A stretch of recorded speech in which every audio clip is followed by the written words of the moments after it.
So yun guys, magandang araw po sa ating lahat at welcome back po sa aking YouTube channel, Kalingap Rain.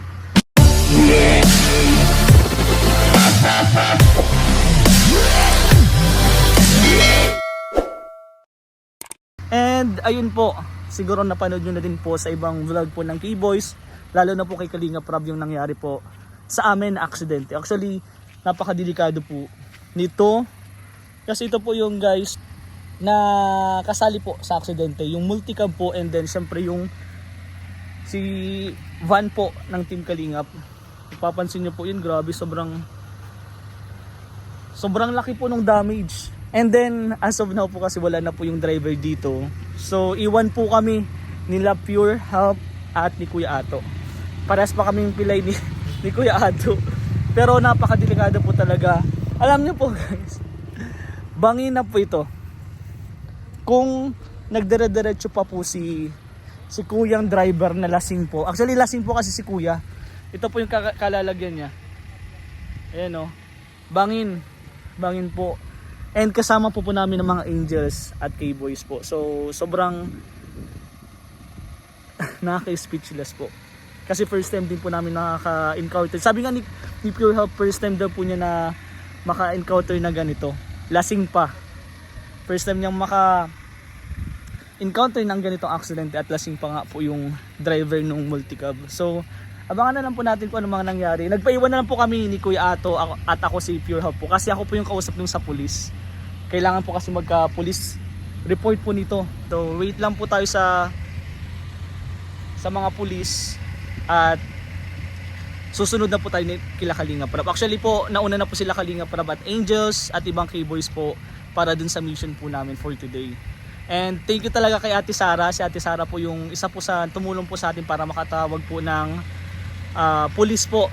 Kasi wala din po kasi signal dito and hindi din po namin alam kung ano po yung number ng sa police po. So ngayon po abangan na lang po natin kung ano po yung mga mangyayari pa. So let's go. And as of now po, wala naman po nasaktan sa K-Angels at sa K-Boys po. Okay naman po kaming lahat. So don't worry guys. Ang problema lang po talaga is ito po. So let's go. May tumatawag na pong pulis. Let's go. So yun guys, kasama ko po dito si Pure Help and then si Kuya Ato po. So tatanong lang natin si Pure Help kung anong masasabi niya dun sa driver nung multicab. Kasi madami pong nakapansin talaga na lasing po talaga si Kuya. And hindi lang, parang ano pa siya, parang yung galit pa siya at gusto pang manugod po. So isa po yun siya pa matapang. So Pure, ano masasabi mo dun sa bro sa driver nung multicab bro? Siguro bilang driver, maging responsable tayo. Lalo pag nakainom, wag na tayo mag-drive kasi nakakadali tayo ng ibang tao. Nakaperisyo tayo. Hindi man nakaperisyo ng kapwa, edi yung gamit. Gaya nito, na-stranded kami dito, maghihintay kami ng pulis para sa kung ano man ang gagawin. Unang-una pag nakainom, wag na talaga mag-drive kasi totoo talaga. Pagbaba niya pa lang iba ng approach niya. Pinakita niya na yung tapang niya, nangangatwiran. Wala pa kami sinasabi. Grabe na ang pangangatwiran niya kaysa ganito. Hindi pa ako umiimik. Talagang ano na siya, very nagde-depend sa sarili niya. Tinatas niya agad yung damit niya, di ba? Niya. Kasi sabi ko mali, doon pa lang may mali na. Tsaka yun nga yung nakainom talaga ako sa tagal ko nagmamaneho. First time ito, madali ako sa likuran. Grabe. Madali ako ng Lasing pa. And bro, pambihira. delikado nga pinakita ko bro dito sa gilid. Bangin yan bro. Yun nga yung sabi ko kanina, siguro kung hindi tumama sa likod ng sa tagiliran ng van, baka doon siya pinulot sa baba. At tulog na po ang driver eh. Nakaidlip na dahil sa kalasingan. Kaya siguro swerte niya pa na tumama siya kay Milky Way kaysa doon nagdiretso sa pababa. Oo. Lalo yan, kurbada na dyan pagdating sa harap. Oo, delikado dyan oh. Saan siya pupulutin dyan? Kung tulog na siya. Tapos palusong pa. Ay naku po. Pero bro, okay naman lahat na nasa van dito. Okay naman. Ay okay naman. Kasi okay baka naman. mabigla yung mga viewers. Syempre, nandito nakasakay yung mga Angels. Okay naman po lahat. Okay naman, wala namang ano. At nakalagpas na tayo, saka lang siya pumalo. Kumbaga ano na yun, ano na lang tawag doon. Kasi kung banggaan talaga, parehas harap ang tumama ka. So likuran ng dinali sa atin. At saka naka-alerto naman tayo. Pag tama niya, nakatigil ka agad ako. Hindi naman tayo yung nataranta na pagdating sa ganyan. Iba kasi nataranta. Kaya nga, salamat bro kasi syempre safe naman bro lahat. Oo, safe lahat. ang maganda kasi noon, pagka tama kasi talaga nung sasakyan, stop na agad. Oo, Hindi na stop yung... na, hindi na. And then, bro, ikaw lang yung ano, parang kalmang-kalma lang. Si Ayun. kuya lang talaga po yung galit na agad. Pwede naman kasi pag-usapan, pero si kuya po talaga is galit na Ano na galit. siya, very ano siya sa sarili niya eh. Pinag-iinitan niya Defensive na nga, defensive Mali na. mali naman ang pagdepensa niya. Wala siyang dapat Kaya depensahan. nga. Ipag-usap lang siya ng maayos. Yung pag-drive lang ng lasing is wala na po Yun, tayong doon pa lang, laban na wala doon. na Wala talaga na. kahit Wala na anong pwedeng mangyari. pag-usapan doon. Wala na. Kaya ano na lang po, God bless na lang po kay kuya at syempre dadaanin naman po natin to sa yung sa police, pag-uusapan naman po natin. So abangan niyo na lang po kung ano mga nangyayari kasi medyo bro malaki-laki yung Laking gasgas ni Milky. i-repair dito kay Milky Way. Baka yung ilaw nga natin lahat doon sa kanan. Papalit-palitin bro. Palit-palitin lahat. So ayun po mga kalingap. Syempre kami lang po talagang dalawa ni Kuya Ato yung may damage. Kaming dalawa po yung pilay. Aray ko! Aray ko! Sabi ko nga, kala ko, buti ito si Pure Up, hindi pa naman to kumakain ng mga bawal-bawal. So, kaming dalawa lang po ni Kuya Ato yung pilay. Habulin nga sana natin ano. Hindi naman tayo makahabol. Kaya nga nung nakurir natin sumakay sa akin, doon ako lumapit. Kuya, wag po kayo magdadrive ng lasing. Ay sabi sa nagot ako, ay po! Ayan, Nagalit ganun po sa si akin. Kuya. Sabi ko kalma lang po kasi nakipag-usap kayo ng maayos. Hindi po kami yung... Di naman natin sila tinakasan.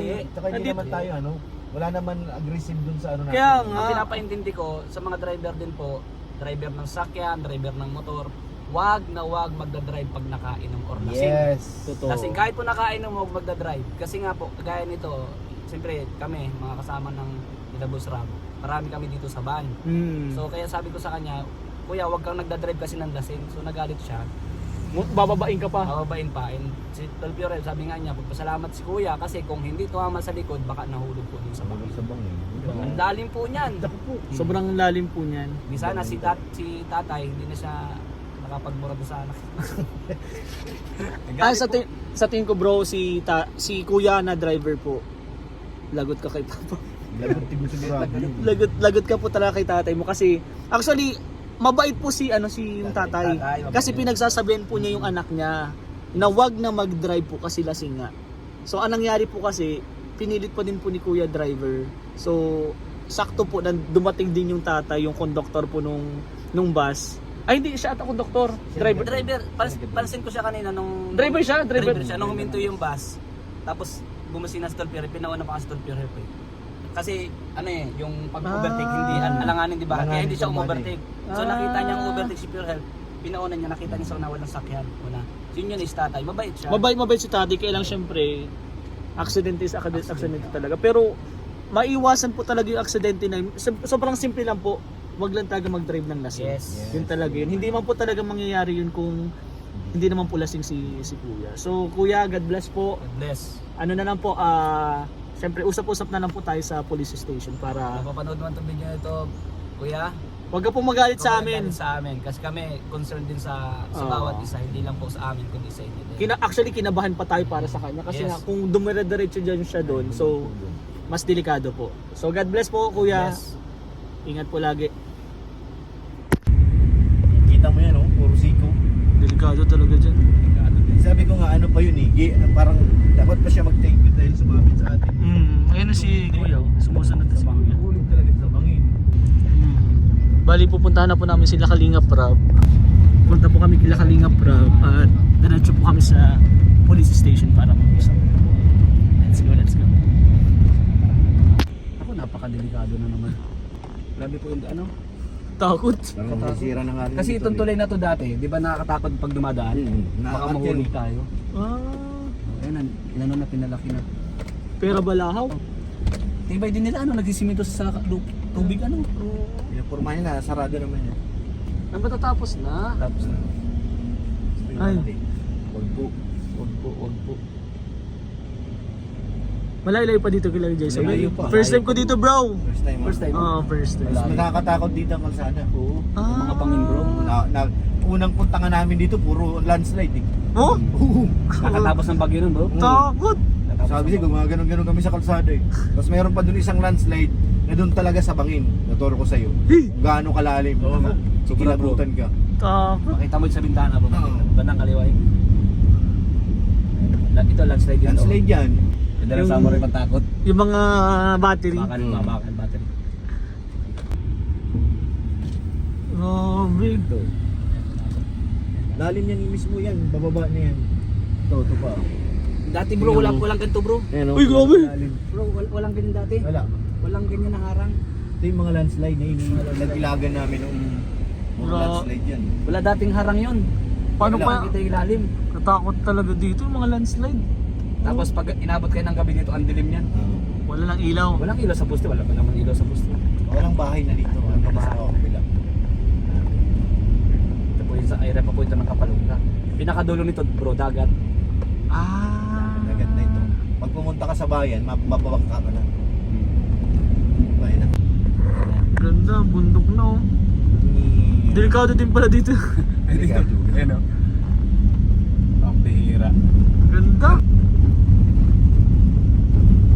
Oh, ganda dito sa gilid. Ano nga, pagtataka ako sa mga gumagawa ng kalsada. Pasensya na po. Hindi naman kasi yung kalsada.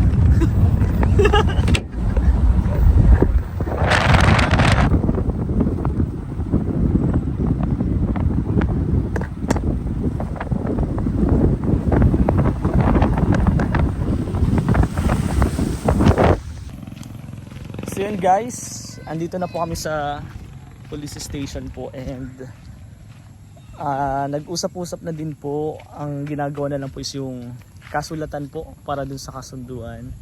And syempre sasabihin na lang po namin kay Kalinga Prab kung ano po yung mga napag-usapan po.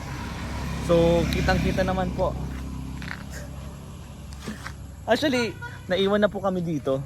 Sila Kalinga Prab po at ibang K-Boys at K-Angels po is umuwi na po para sa iba pa pong mission. So kami na po yung nag-asikaso ni Kuya Ato, ni Kuya One TV Vlogs and ni Pure Hope po. So okay naman po. Napakabait naman pong kausap ni tatay po. Pero yung si Kuya driver po na lasing po is hindi na po sinama kasi mahirap din daw pong kausap. So baka magka-initan lang din po and hindi pa po magkaayos. Pero ngayon po okay na po. Sobrang bait po ng pulis dito ni tatay at yung kapatid po ni Kuya driver. Sama po ako pag-usap, bali gumagawa lang po ng kasulatan sila sir. So let's go guys, and after po nito uwi na din po kami. Let's go, let's go.